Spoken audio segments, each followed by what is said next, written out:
আসসালামু আলাইকুম বন্ধুরা।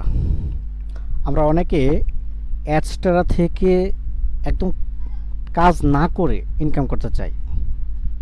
আর এই ইনকামের কারণে হয়তো সাময়িক কিছুটা আমরা লাভবান হই, কিন্তু আমাদের অ্যাডস্টারা যে অ্যাকাউন্টগুলো সেগুলো ব্যান হয়ে যায়, বন্ধ হয়ে যায়, হয়তো একদিন পর বা 2 দিন পর। আমার ক্ষেত্রে দুইটা অ্যাকাউন্ট আমার ব্লক হয়ে গেছে।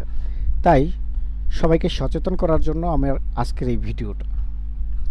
আমরা অনেকে দেখি যে অ্যাডস্টার অ্যাকাউন্ট থেকে আনলিমিটেড ইনকামের সিক্রেট টিপস অথবা অ্যাডস্টার অ্যাকাউন্ট নিউ টিপস, হ্যাঁ, এরকম বহু আমরা অ্যাড দেখি। তো এই ধরনের অ্যাডস দেখে আমরা বিভিন্নভাবে সময় দিই, ভিডিও দেখি, চেষ্টা করি কিভাবে ফ্রি ইনকাম করা যায়। যখনই আমরা ফ্রি ইনকাম করতে যাই